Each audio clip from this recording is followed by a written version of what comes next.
Hello, everyone, and welcome back to day 35 of our Polar Parrot Fish Fry journey.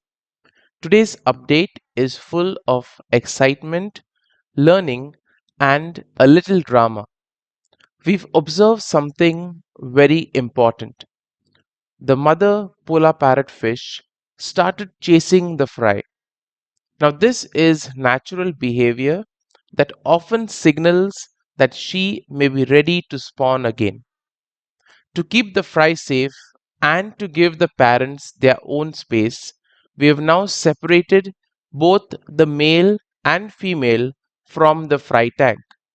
This marks a whole new stage in our journey, fry independence, and a possibly new spawning cycle that's round the corner.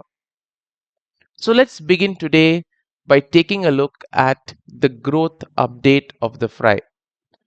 The fry are now over a month old, and it clearly shows. Their bodies are fuller, fin stronger, and their swimming is confident. You can also see tiny flashes of coloration. Soft shades of blue, white, and silver are becoming clearer under the aquarium light.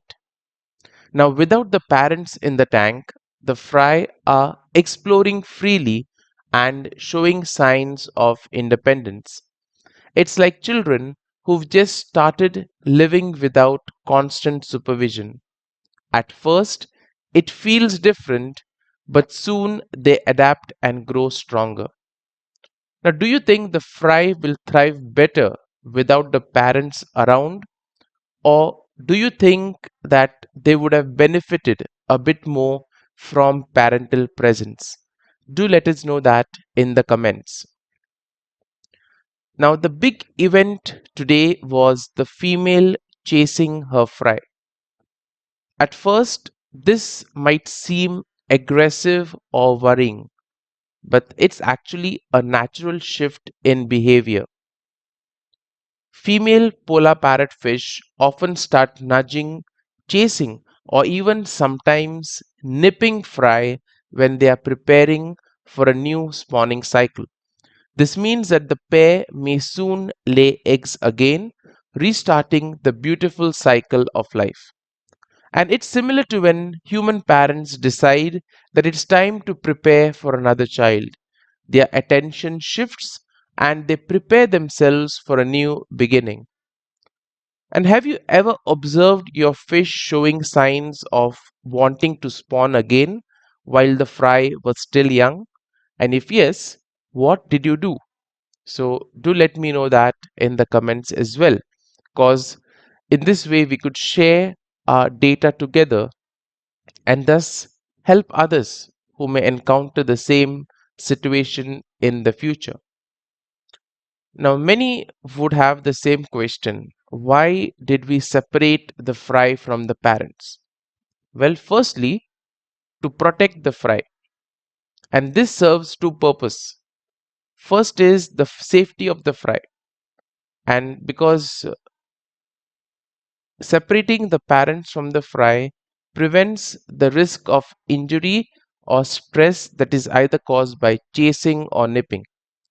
Secondly, it also gives the male and female space to rest, bond, and prepare for another possible spawning. Now, the fry are truly on their own, depending on themselves for food, space, and social learning. It's like when young adults leave their home for the first time, suddenly responsible for themselves, but also given the freedom to grow. Now, you will see in our upcoming video how we, in a way, separated the parents and we put them in the community tank. Now, we also purchased a aquarium divider. So, in the community tank, you now will have two pairs of polar parrot fish breeding. Now, you might be wondering what would have happened to the fish that were already in the community tank. Well, we moved them to another enclosure so that those polar parrot fish can grow over there, and the tank can be now used for the two pairs of polar parrot fish, because we are running short of aquarium, so we don't have that much space, and therefore we have to try to accommodate in whatever space possible. Now we see that the fry are truly on their own, so they're depending on themselves, and they will have to in a way sort things out by themselves. Now without the parents, the fry are swimming more freely across the tank. They're developing their own feeding patterns. That is, the bold ones dart for food while the shy ones wait for their turn. And thus, we see that this helps to build stronger social dynamics with playful chases and small dominance displays. Now, this independence is very important for their long term survival and growth. We see that sometimes in life, the absence of constant guidance pushes us to discover our own strength. And therefore, we see that the fry reminds us that growth comes with change. The parent stepping back isn't abandonment, it's preparation for the next cycle of life. And therefore, you see that resilience, adaptation, and independence are all emerging in the fry because of this shift. Think of a teacher who, after months of guiding, steps back during an exam.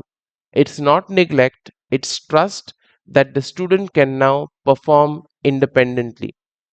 And do you think life's biggest lessons come from guidance or from moments when we are left to figure things out ourselves?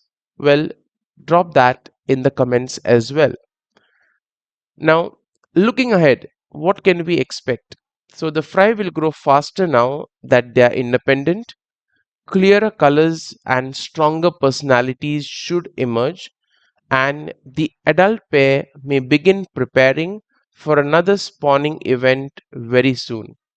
This means we could be watching up to 2 or 3 parallel journeys, fry growing into juveniles and parents beginning a new spawning cycle.